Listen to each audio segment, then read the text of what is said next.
నమస్తే న్యూస్ 24 తెలుగుకు స్వాగతం. నా పేరు యామిని. ముందుగా వార్తల్లోని ముఖ్యాంశాలు ఇప్పుడు చూద్దాం.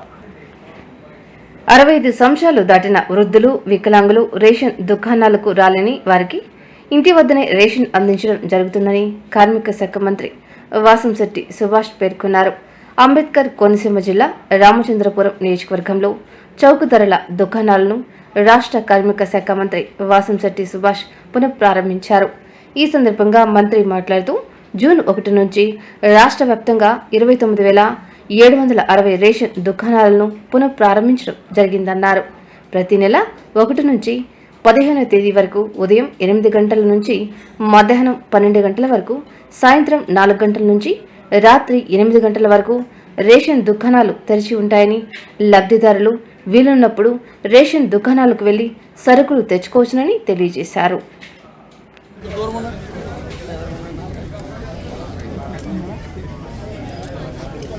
ఓకే సార్, ఓకేనండి, ఓకే సార్.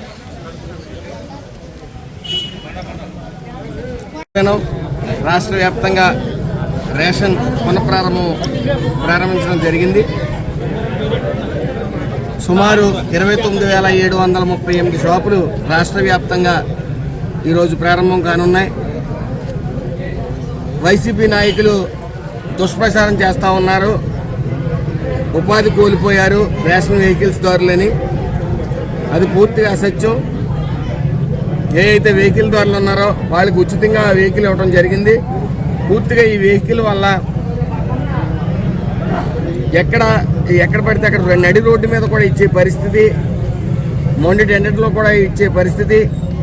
అయితే దీనివల్ల పూర్తిగా ఈ రైస్ అనేది రీసైకిల్ అయ్యి కాకినాడ పోర్టుకి చేరుతూ ఉంది. గత వైసీపీ పాలనలో పూర్తిగా అవినీతిమయం చేశారు. దాన్ని అరికెట్టేందుకు మరి ఈ ఎన్డీఏ కూటమి నారా చంద్రబాబు నాయుడు గారు కానీ, పవన్ కళ్యాణ్ గారు కానీ, లోకేష్ గారు కానీ పూర్తిగా దీని మీద దృష్టి పెట్టారు. రీసైక్లింగ్ అనేది జరగకూడదు, మళ్ళీ పక్కతో పట్టకూడదు ఈ రైస్ అనేది ఆలోచించి మళ్ళీ ఈ రేషన్ పునఃప్రారంభించడం జరిగింది. సుమారు ఈ రామచంద్రపురం నియోజకవర్గంలో కే గంగవరం మండలంలో సుమారు 43 షాపులు ఈరోజు ఓపెన్ అవుతూ ఉన్నాయి.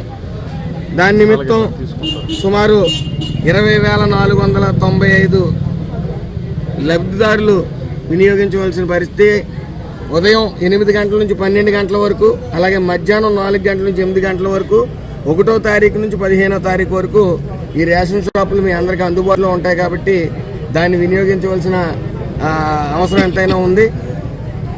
అలాగే సుమారు 65 సంవత్సరాల వాళ్ళు దాటిన వాళ్ళు కానీ, అలాగే హ్యాండిక్యాప్డ్ వికలాంగులు కానీ సుమారు 3,981 కార్డు ఉంది. మరి వాళ్ళకి ఇంటి వద్దకు చేర్చే ప్రక్రియ ఈ రేషన్ డీలర్స్ తీసుకుంటారు. కాబట్టి ఏదేమైనప్పటికీ గత పాలన పూర్తిగా అవినీతిమయమైంది.